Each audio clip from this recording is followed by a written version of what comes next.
Hello everyone and welcome to the Anime Zillia, and today we'll be talking about episode 112 of Yu-Gi-Oh! Vrains, entitled Soul's Decline. And well, this is a somewhat correct title name for this episode, as we see what has become of Soltech as a company, now that I has taken over the company. So, we see the employees, and most of the employees, I'm pretty sure all of them, have been replaced by these Soltists. And they're all dressed in guard uniforms, and basically it's like a checkpoint you gotta go through before you can enter the building, and they're all doing security. The human staff have essentially quit, or been let off, and I think one guy even says to Hayami about, now that he's got quite a substantial amount of money, it's not really that bad. So whether or not they've been paid as a form of layoff, who knows? But before we get this scene, I do have to say, when we saw Ai having the two discs on his hand and kind of merging them together, it did very much remind me of Doctor Strange from the Marvel comics. Just when he's using like the whole sort of circular wheel kind of things. It was pretty cool, and it seemed like Ai was ascending basically and gaining a lot of power. Over dramatic, but totally fitting for Ai as a character. But you do really have to feel sorry for the character of Hayami, and rightfully so, because she's upset about the whole situation. As Akira has fought hard for this company, in the previous battles that we've seen throughout the show, as well as probably before the show even existed, how they like to have background story that we never get told, to only have Soltech shut down, or basically closed like this. Basically, no one, not even the higher-ups, are even safe from Ai now, with Soltech, so the building's just shut down. Link Vrains is back up, and Ai Island is basically a real thing. So Ai's ego's coming in and showing off in Vrains yet again. So all in all, this was a sad start to the episode, especially with the whole moving Akira and Aoi not being able to save Akira kind of emotional kind of weight on that part. We had Yusaku at the end of this beginning opening scene basically saying now that he's determined to stop Ai, and this is backed up when he's talking to Revolver.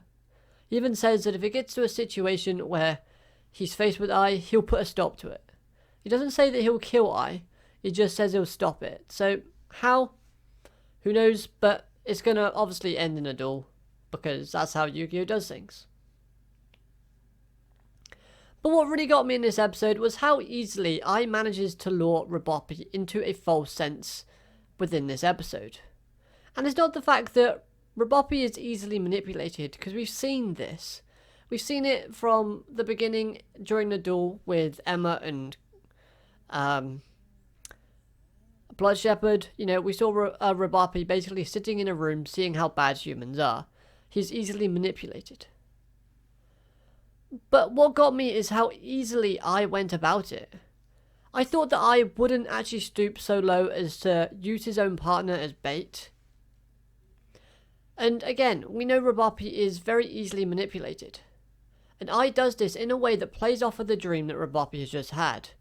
Roboppy explains this dream about melting and being one with the universe, and he's just experienced it, and Ai quickly loops around and basically convinces Roboppy that he is meant to be the best AI in the world and needs to conquer the universe.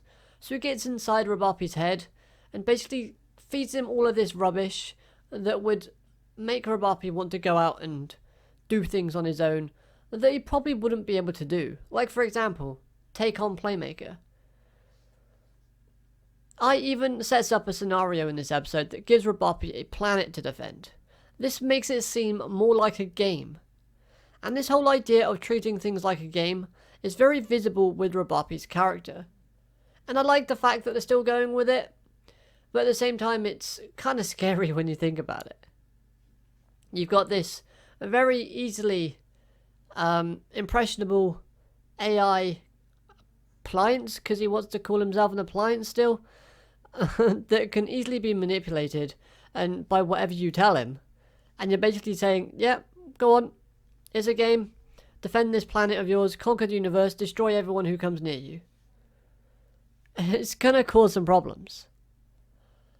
But in the middle of all this, we do get some good comedies and interactions between the two. They're goofy characteristics, and they have some great chemistry between each other. This being I and Roboppy. I love the way when I goes over the top and starts explaining things, hence to why in this episode he put on like an old man's robe, and then Roboppy's kind of digs at him for being an old man or something. You know, I found it quite funny, and they're both so energetic and lively that it kind of brings up the mood of the episode a bit, so that was pretty good, considering it was quite sad and quite disheartening to start with. So I like the change in kind of tone and in pace, as we build up for the final part of the episode. Now, because of all of this that's happened before this part of the episode, we have a situation in where Soulburner is now facing off against Roboppy on Roboppy's new planet. And his new planet looks pretty cool. It's quite, I want to say animated, which sounds really dumb because I'm talking about an anime series, but it's very kind of cartoon-like, and it's filled with all of these appliances with goofy looking eyes. Now honestly, I can't personally decide who's going to win this duel. On the one hand, I want to see Revolver lose. Revolver? Wow. I made that mistake when I was kind of thinking about what I was going to say. And now I made it when I actually said it. Great. Restart. Rewind. On the one hand, I want to see Soulburner lose. But on the other hand, I can't see that happening. Because Soulburner is now so fired up after the Blue Maiden and Akira duel that he just wants to go on a rampage and basically get revenge for Aoi as a character and, you know, get Akira back for her. He just wants to help out any way that he can. However, if by some miracle Soulburner loses, then we could get a Revolver versus Roboppy duel. Now, this would be an amazing duel to have, because we know how heartless and cruel Revolver can be. And I'd love to see a scenario where Revolver just beats Roboppy down, and basically does what he did to Windy, after he beat Windy.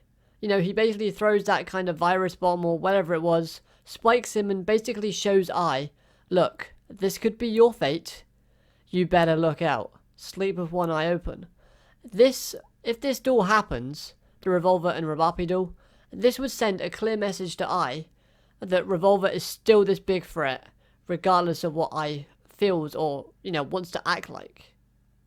I think that would be pretty cool, but that would mean Soulburner has to lose in this duel, and I'll be okay with that. I honestly would. However, I want you guys watching this video to let me know your thoughts. Would that be a good idea to see a Revolver versus Roboppy duel and have that sort of ending scenario?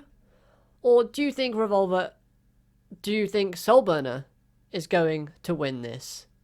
I know I keep getting the name confused, but oh well. Hopefully I'm not making you guys confused. So the duel itself isn't that long, it's another one-turn cliffhanger, but we do see a new field spell from Roboppy called Appliancer Electrical World, which allows him to add one Appliancer spell card from his deck to hand, and once per turn, if an Appliancer Link monster is Link summoned, then you can add one Appliancer monster from your GY to your hand, basically. And to finish off this review, I think it's great to see that Pandora is still alive. Why is she still alive? We don't know. Maybe I saved her to finally see that one card that she didn't play during their duel. But over the last couple of episodes, I quite like Pandora as a character, so I'm glad to see her still, you know, being a part of the story. I don't think she's going to turn. I don't think that's why I wants her to kind of be around, because we know that I saved her. We just don't know why. But the interaction that she had with Revolver in this episode, and yes, I mean Revolver, it was pretty good, and Revolver basically just states that, you know, ponder the reason. Thinking about things and finding things for yourself is what having free will means. So hopefully we'll follow that up in future episodes and see where that leads us. Again though, this has been a pretty good episode overall. It wasn't the best, but from kind of like a character point of view, it was another good, strong episode. Animation wise was pretty good. Sound effects were relatively decent. The only sound effect I think I didn't like was actually Pandora's walking animation. I don't know why, it just felt like someone walking through like massive sort of wet mud or something. It's like squelch, squelch, squelch. I get what they were trying to go for, but I don't know, it just didn't really sit well with me at all. Anyway, that's going to do it for this review. I hope you've enjoyed. If you have, smash that like button. Hey, subscribe if you're new so you never miss a video from me. And until next time, I hope you'll have an amazing day. And, well, keep it anime. I'll survive. Hopefully I'll survive. I'll see you in the next episode. Bye for now.